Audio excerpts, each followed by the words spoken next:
This is episode 40 of our talk, and today I have a very special guest who started with a series when she was a teenager.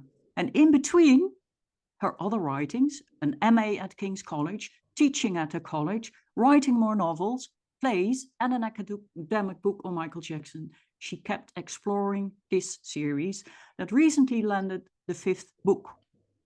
Welcome, Liz. What an accomplishment. Thank you so much, Karen. It's a really honor to be here. It's really a great honor to be here with you on Art Talk. I love the show.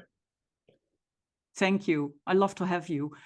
But what an accomplishment for you as an author at such a young age, knowing that many start at your age with writing and can say when they're 60 years old that they have built a legacy. You already built a legacy, which is amazing. I mean, Sacerdos series is just the part that we take out now, Sacerdos Mysteries. So I want to start with a quote that really got me when I started reading the Sacerdos series. Clara shut her eyes tight. He's going to come back, she told herself. He's going to get better. She was 15 years old. I had like, wow, that's a lot, because you start your book with, for all the children who fight in wars and for the wars we fight within ourselves. And I had like, this is such a war that a 15-year-old is already fighting. So were you 15 when you started to write this? I think I was about 17. Mm-hmm. I think I was about 17 when I started to really form it as the Sacerdos Mysteries, yeah.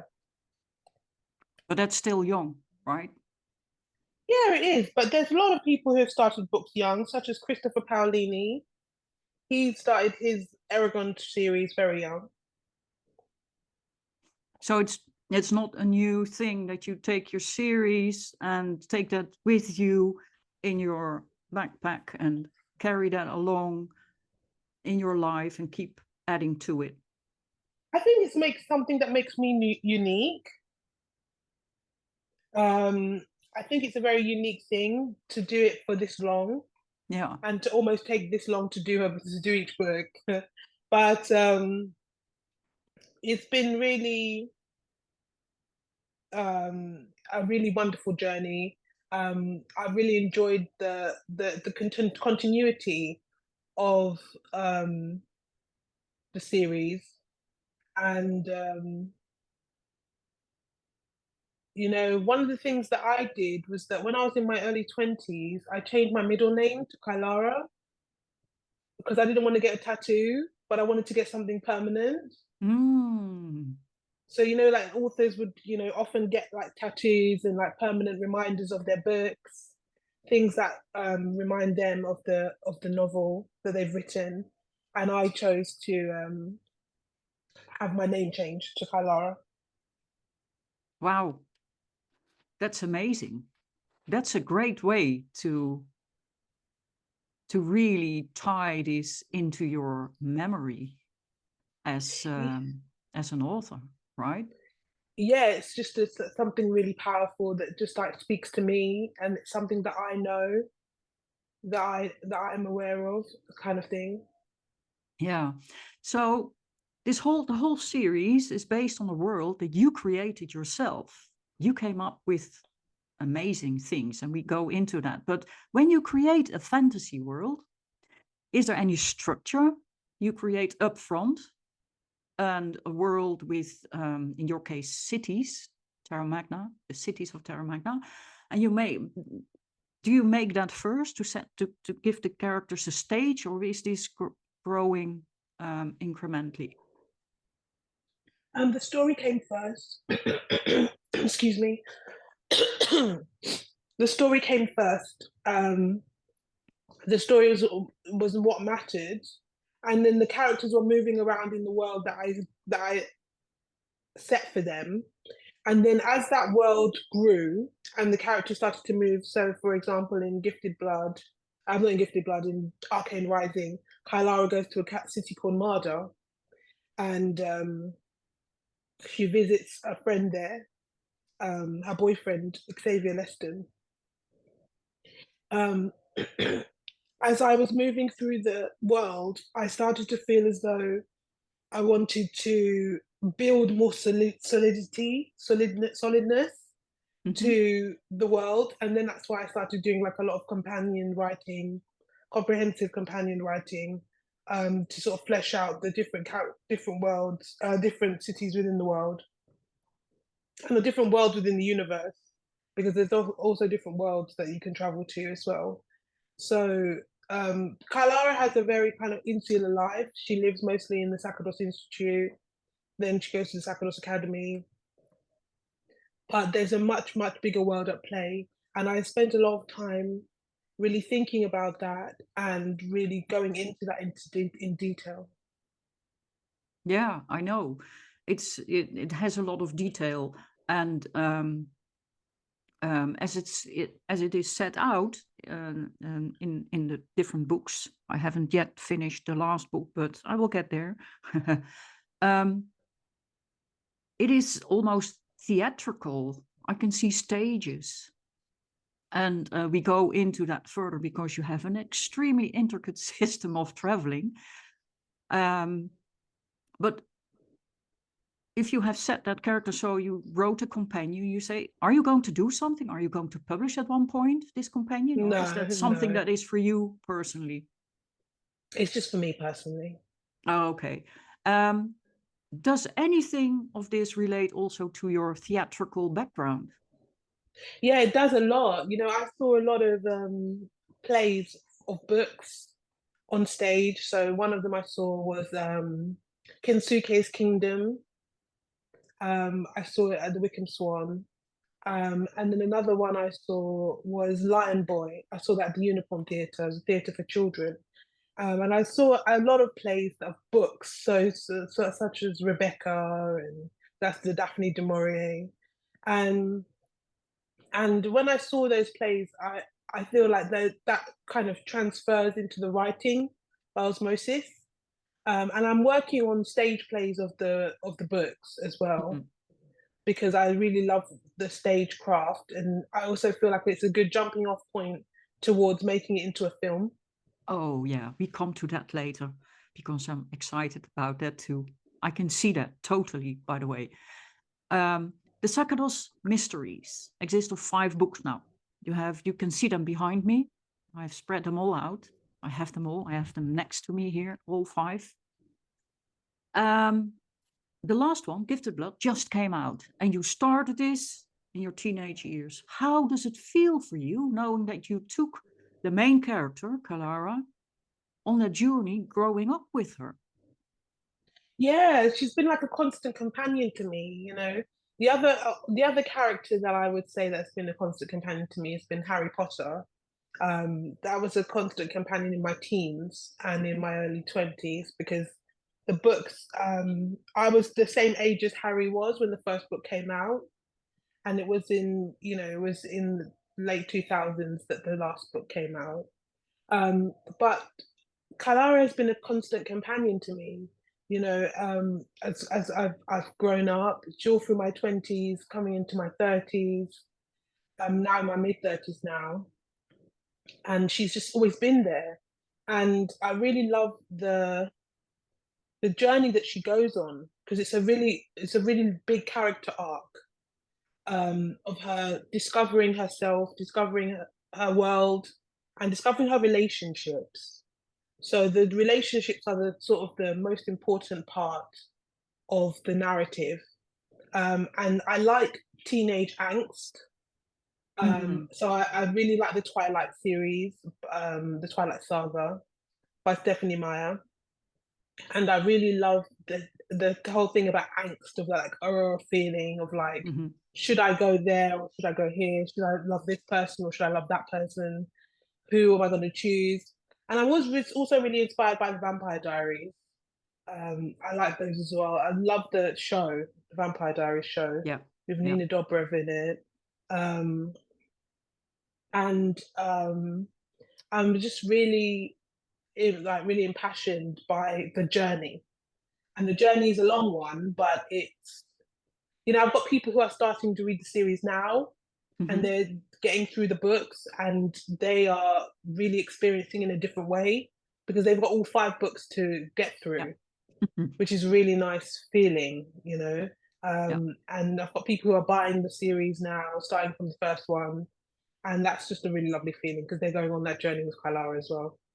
Yeah, and that's great because you need to, you can't just, you can start in the middle, but then you want to go back and start at the beginning because you want to know that journey. And that is so, it's so something so special. And that's something I really wanted to know, because if you take this over the years, how do you keep the suspense in every book?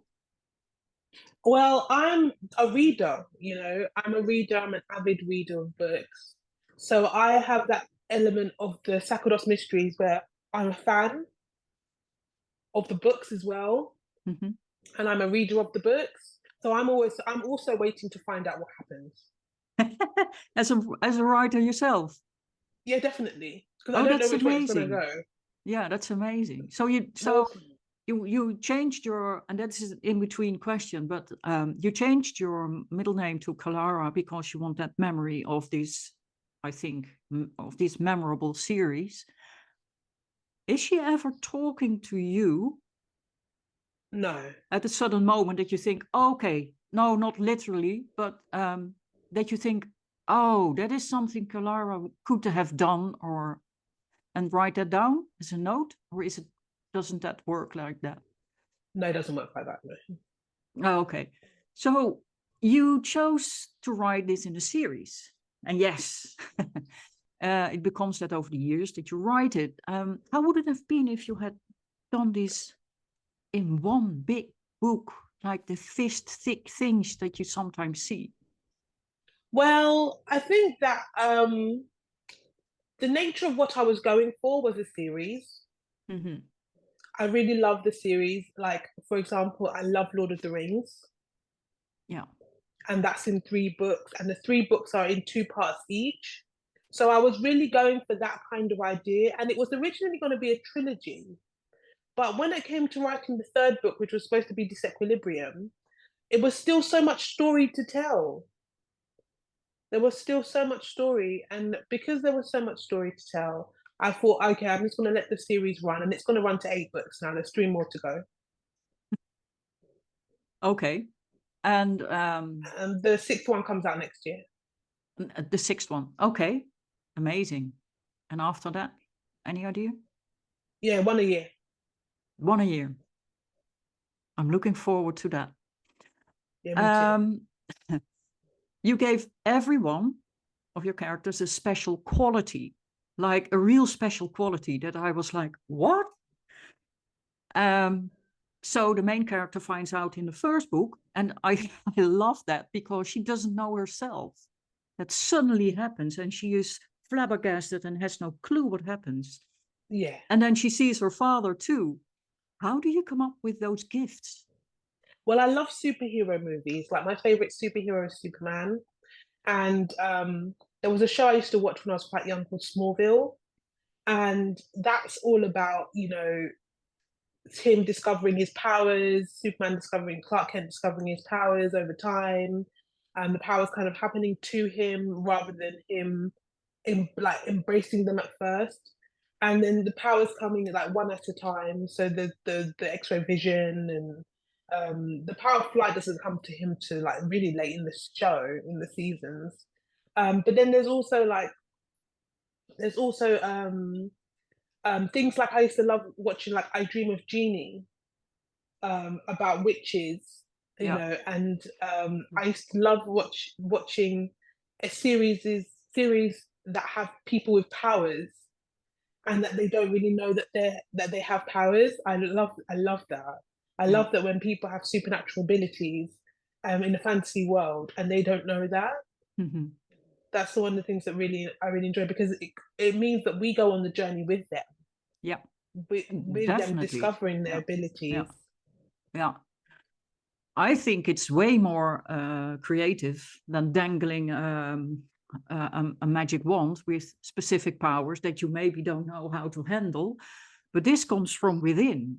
And you say, yeah, if people have powers, and I know because sometimes you can hear or see things and you think like, how is this possible? But you can. I have that. Yeah, I can sometimes see and hear things that others don't. And then I think like, what? Am I not really well up there? But that's very normal. And this becomes normal. Yeah. There are magical objects, especially in the second book, that people utilize, but you have to be gifted to utilize them. Yeah. Yeah. If you're one of the gifted. Exactly. And also the specific cities have their own specialities, but also you have the gifted blood. That's also the title of your last. You have people who can do things with fire. You have people who can do things with water. Yeah. So very organic, in an organic way. It's very organic.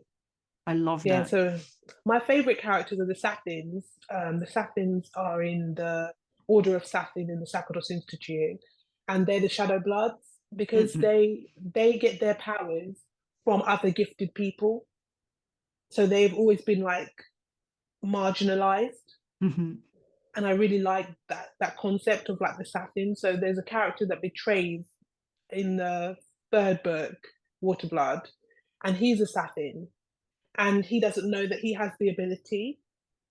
But there's like a lot of bad blood between the Sathins and the rest of the gifted, because whereas the other gifted can say, oh, I've got, light blood, oh, I've got fire blood, oh, I've got water blood. The Sathins are shadows, shadow bloods. Yeah, I love that. I love that how you so you have gifted blood, but in the shadows of that, there is someone who can steal your blood and uses it for yourself. So yeah, I love how you make that into something tangible. Yeah, they can take the powers of usually of other gifted people and then use them. Yeah. Yeah. They don't really have any powers of their own. Yeah, exactly. And the Sacerdos Mysteries, I mean, the first one is the Sacerdos Mysteries. And then you have Arcane Rising. You have Arcane Rising. You have Disequilibrium. And it's Waterblood. After Arcane Rising. Yeah, you have first you have Waterblood after Arcane Rising. Then you have Disequilibrium. And then for now, Gifted Blood. Yeah. And I love those titles. How do you come up with these titles? What is the meaning behind the titles, Sacerdos, and how do you come up with those names? Well, the first title, Sacerdos, is usually a recurring theme throughout the book. Something that kind of comes up a lot continuously. Every chapter it seems to appear. So the first book is the city of Sacerdos, which is the place that Kylara visits, and she's from Leighton in East London, and she doesn't know that she's from a magical place. And her father takes her to Sacerdos and for the first time, and she sees it, and it just becomes a character in itself. The city is a character in itself. It has its own like emotions, and it has its own like culture, and it later in the seasons, later in the series, it actually gets attacked. I'm not going to say what happens to it, but it actually gets attacked. Yeah, it actually gets attacked. Yeah. With Arcane Rising, Kylara is something called the Arcane. She has a mark on her wrist, and she's arcane, and she doesn't know what that means. But in the second book, we find out what arcane means. So it's all about the Arcane Rising in her. Yeah. Waterblood is the type of gifted person Kylara is. Kylara is a Waterblood. And it's all about her powers, because her powers are so much more advanced than she knows, because she's an arcane and she's a gifted. Disequilibrium is probably my favorite title, because it's all about the end of the world. Because there's a character in the series called Lassius, who is a really evil Noctillan. and is someone who's imbibed the spirits of other people to give him powers, because he's not gifted. So he's imbibed the spirits of other people, like demonic spirits, demonic entities. And he wants to do something called disequilibrium, which is the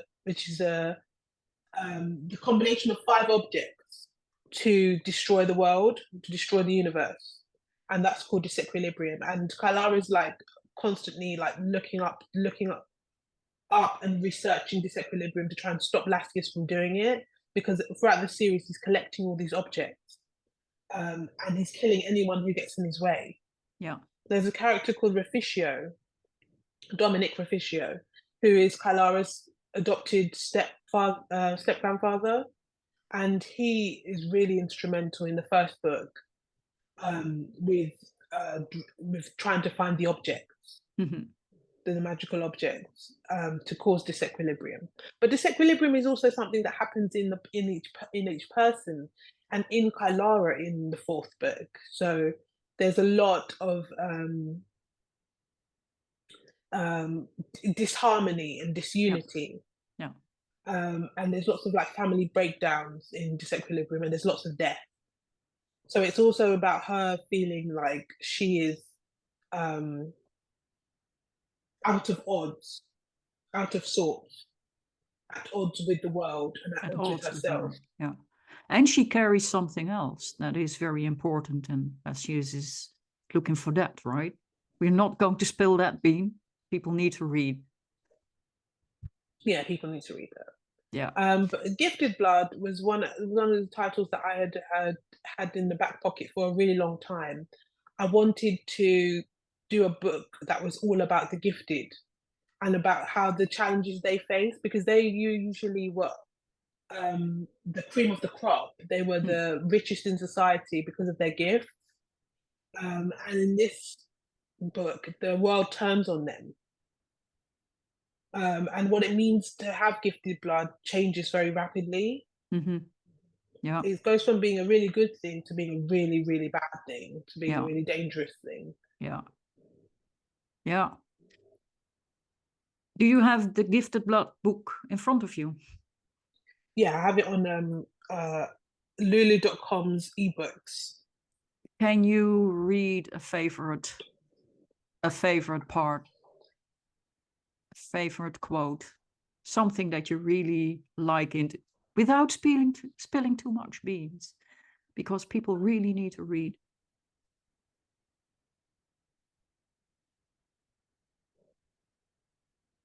Yeah, just give me 1 second.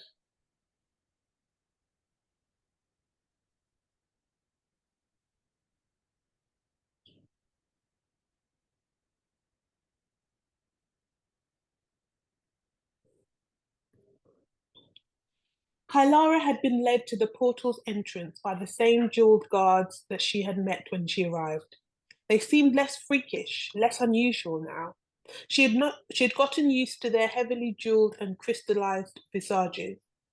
She had been given a truly once-in-a-lifetime chance to experience their dying culture, one that would soon be no more than what had been written in surviving manuscripts and the words of the few that had been there and back again.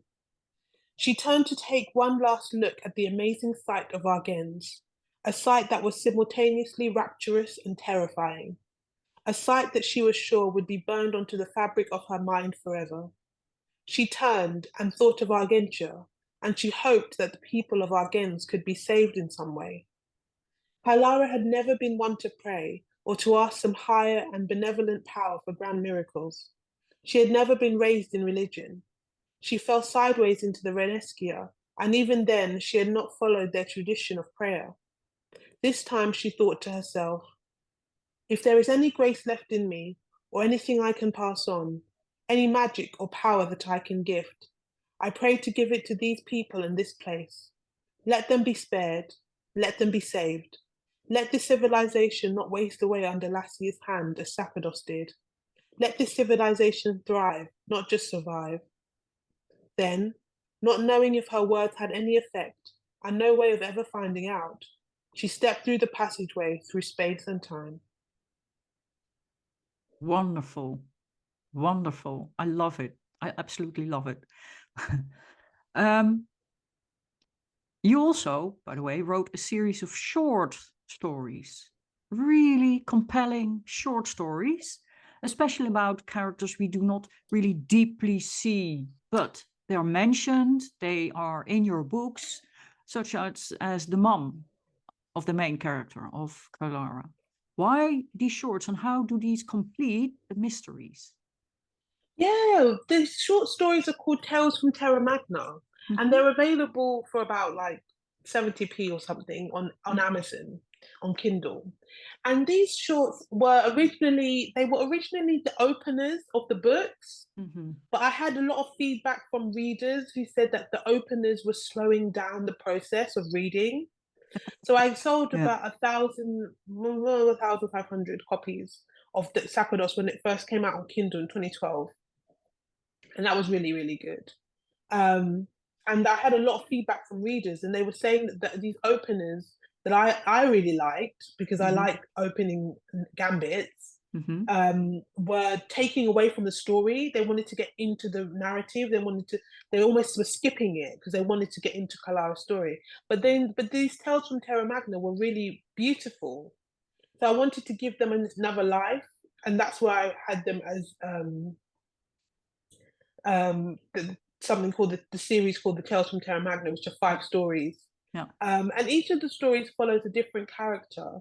My favorite one is the one that follows Theo, who Mhm. is a guard in a sentient observatory, and he is paid to steal something, and he doesn't know that the thing he's been paid to steal is really, really secret and really, really dangerous. And so he pays the ultimate price for that. And then it flashes back to his wife, Eusalia Cal, who is with her, who loses her entire family to this because it's so um, destructive and so damaging. And is saved by Dominic Refficio and Lysimachus, which are two Mhm. characters who are connected to Kylara. And in so doing, you get the sense of the danger of being gifted, the danger of the magical objects, for disequilibrium. They're called the keys to time. Ah, yes. Yeah, Yes. they're called the keys to time. Um, and they are really unique. And so the stories are just like little tasters of the world. And one of the stories is all about Kalara's mother, Marcia, Yeah, Hamartia. I love that one. Yeah. and it's a really lovely story about her and her life and how she Mhm. was adopted by Dominic Refficio and also adopted by Marius Smith James's, and how she was a lost girl, and her heritage is a secret. Yeah. No one really knows where she came from. She was just found. She was a foundling. Mm. And I love stories about foundlings. Like, one of my favorite authors is Jacqueline Wilson, and she wrote the Hetty Feather books about a foundling called Hetty Feather. And I love those books, and I love writing Hamasha as a foundling character. What happened to Hamasha is really, really dark and really sinister.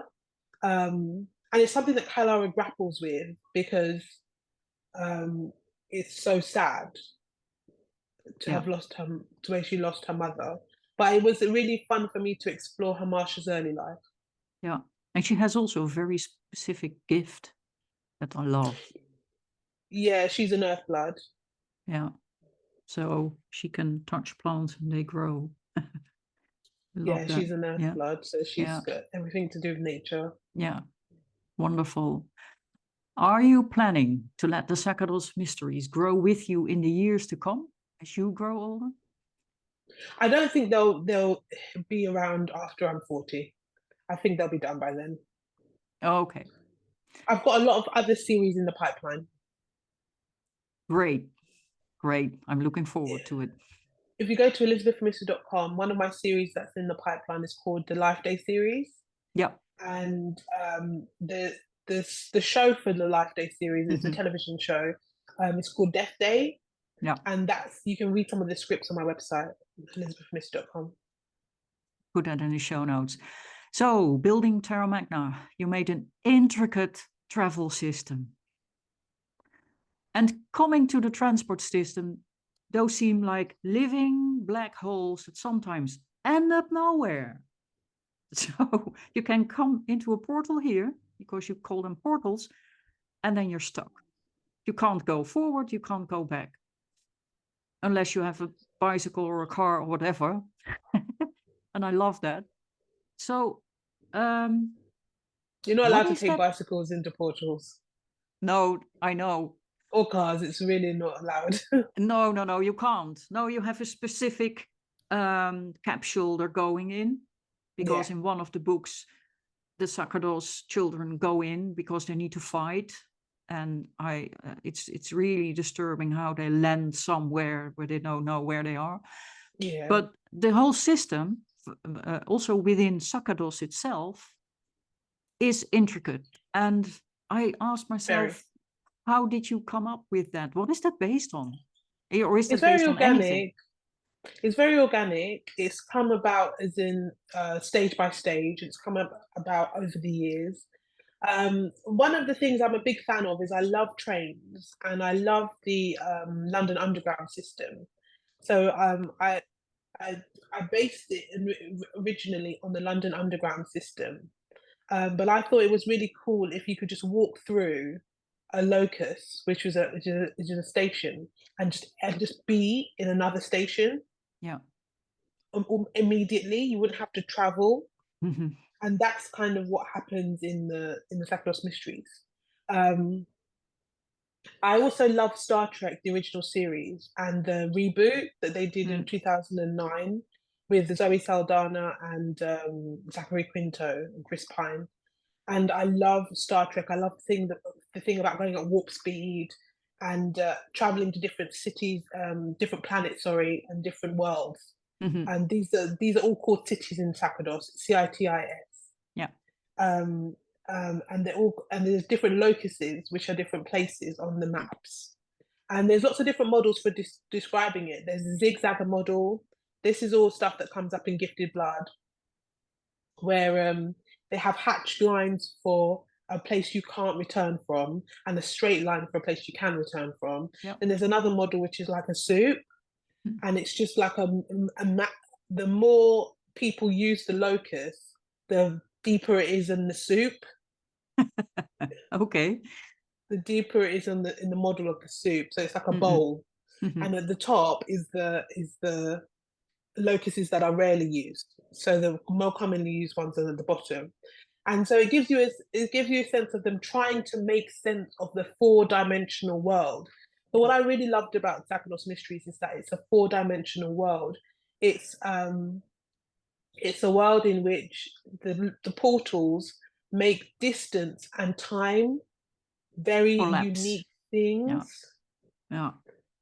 but it also makes the world very fragile, Yeah. because if you can destroy the portal system, then you destroy all the connectivity between the places in the world, and then you can breed distrust and hatred. And there was something called the portal wars in distant history, where the portals were used to kill people.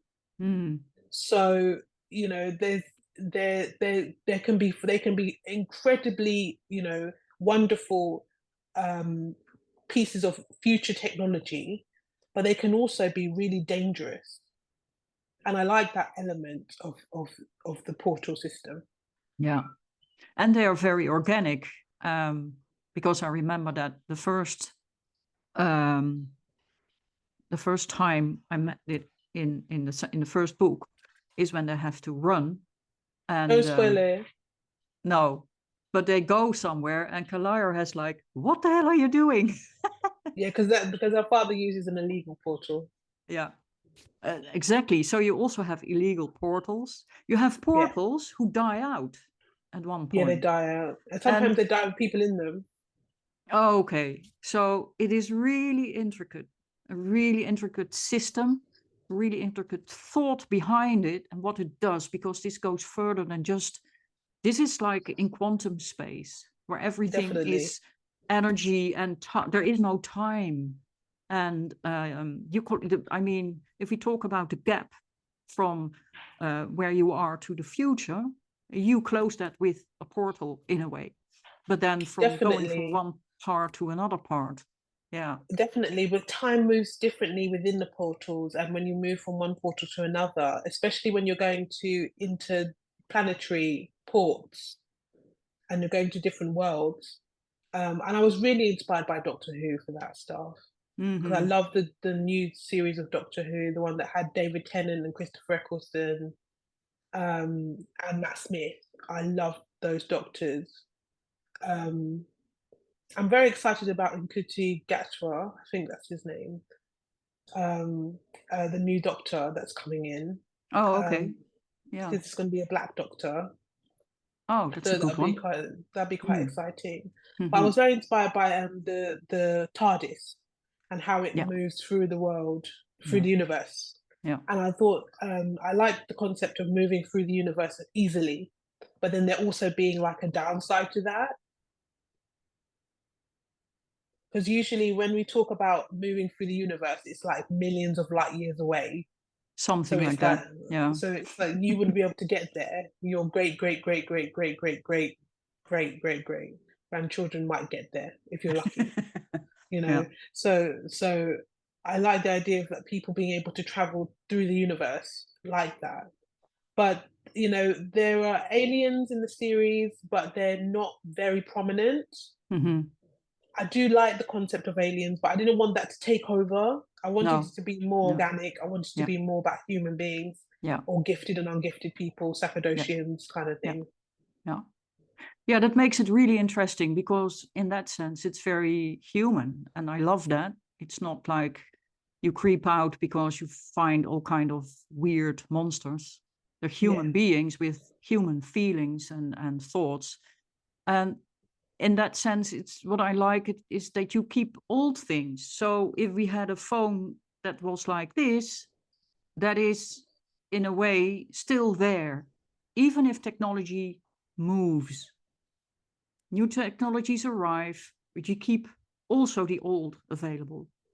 Why yeah. They did you use a hold lot of on? horse and carriages. They use a lot of Yeah, horse and carriages. I feel exactly. like it's about like the old world. So I'm really fascinated by vampires because they're these characters in the books that live for a really long time, and they become like decadent relics of their time that they were born in. And I like the concept of the gifted being like that because they pass on their wealth, their astronomical wealth, and their education to their children. That they have this intergenerational wealth, which gives them privileges in society. They have gifted privilege. And I also really love this book called Perdido Street Station by China Mayville, and a book called The City in the City by China Mayville as well. I love the books of China Mayville. He's a multi-award winning author who's had a lot of stick. He's received a lot of like trouble and hassle for his work. I don't really understand why. But I really love his world because he mixes different tropes in a very, very fascinating way. And that was what I was aiming to do. That's what I was aiming to do. So I love the concept of technology is technology. Some of it is really good. So in the universe I've created, they wouldn't throw away video cassettes because DVDs came along, and they wouldn't throw away DVDs because streaming came along. They'd have like a streamed video cassette. Exactly. Exactly. And I love that. I love that. And that said, what I see is what I also love in your books is that you are honing and honoring learning and big libraries full with books and books and books. And they are there. And in one of the books, Nathan, one of the characters, goes there and he learns and he reads and he wants to get that knowledge in him. I love that. I love how you focus on that because nowadays it seems that artificial intelligence is taking over essay writing on universities. So the children, the students don't have to write anymore. It's artificial intelligence that does that, and more, even books and blogs and the whole shebang. But you keep it. You have to learn, because no matter how you are in that world with very intricate systems, knowledge still comes from books and from libraries. I love that with you, Yeah, and with your series. Yeah. And scrolls a lot, because I feel Yeah. like if you read things, if you watch things and read things like Buffy the Vampire Slayer, they always have some librarian character that goes into the libraries, because there's always this knowledge that is kept in books that can't be kept anywhere else. Yeah. And they have digital libraries as well, but the physical libraries are esteemed. Yeah. And I think it's also this concept of like the gifted handing down their knowledge for centuries, because in the book, Kylara is born in the year 6654. I think she's born in the year 6654. Anyway, we're in the 67th century in the series. And I think the books refers to the year that it is sometimes, and we're thinking about a culture that is 4,000 years more advanced than ours, because we're in the year 2022.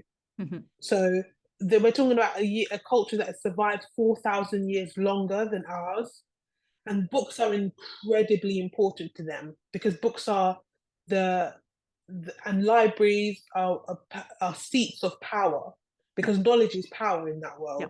If you know something, then you can do something. Yeah. And if you can't access the knowledge, then you are always going to be lesser. Yeah, I think that's still the case, by the way. You can't replace that learning, that knowledge with technology, in that sense, that technology takes over. It is our brain that needs to do it. We need to gain that knowledge. And I'm a reader, and I read a lot, like a book a week. So I need to have books. If I don't have books, how can I live? So I'm so grateful for this, for you as a writer, that you keep going, because you fill us with your fantasy. It's You just fill a us way with of your life. wisdom. It's a way of life, it's more, it's like him saying to me, oh, you keep eating. I just find it really amazing how you started eating 35 years ago and you're still eating now. And it's like, well, I need to eat to live. And it's a way of life. Writing is a way of life. It's not just something that I do to get sales or to get royalties. It's something that I do as a way of life. And I write a lot of things that will never see the light of day, Mm-hmm. because writing is a way of life for me. Yeah, same with me. Art is a way of life. Yeah, exactly the same. I believe that the creativity that we use, and the creative aspect that we employ in our lives, is conducive to healthy living. Yeah, absolutely. You're completely right, because with that, we tap into our right hemisphere, the imagination, and look what an imagination you have. And if you can't have imagination anymore, then you miss a part, a significant part, because that's the greatest gift we have. And the left hemisphere, the verbal one, the logical one, is the servant. But yeah, so we have to keep this going. It is a way of life. Absolutely, I agree totally. So now we come to a crucial point here. If these series were transformed into a film series, which I really hope will happen one time, who would you like to make the film script, and whom would you like to direct it? I would love it to be Catherine Hardwicke, because she directed the first Twilight film, and I think she just created a perfect world for teenagers and for adults, for young adults, new adults, people in their 20s and 30s, who were just looking back to their teenage years and she just captured the spirit of the adolescence really well, and also what Edward has in Twilight, which is like a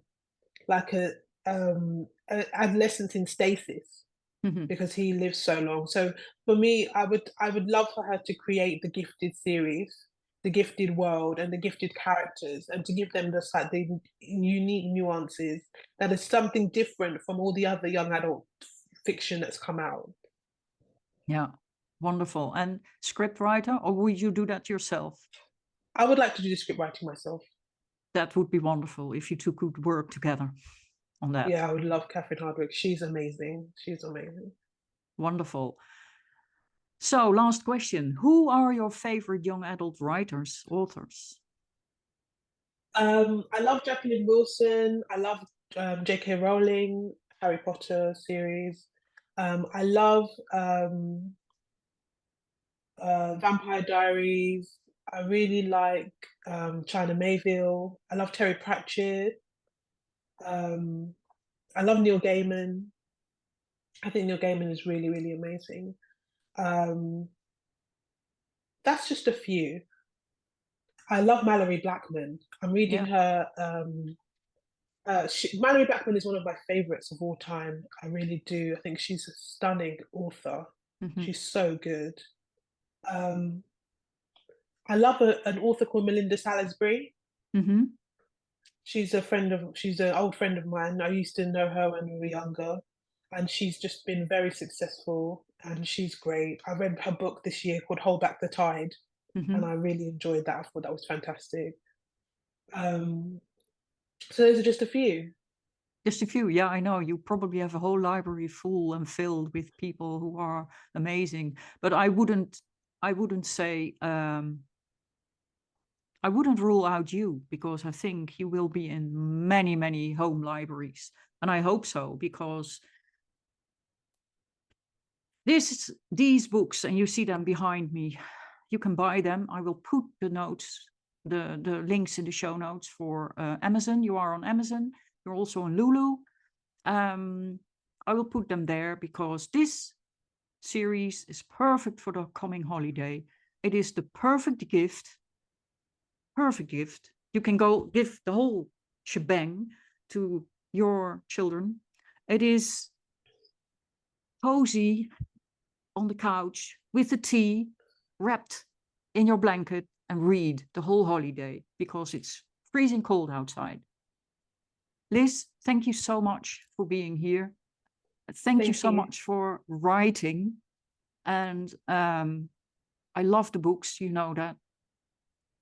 So, yeah, thank you. I will place all your links, also your website, in the show notes. And thank you so much for being here. And thank you so much for listening.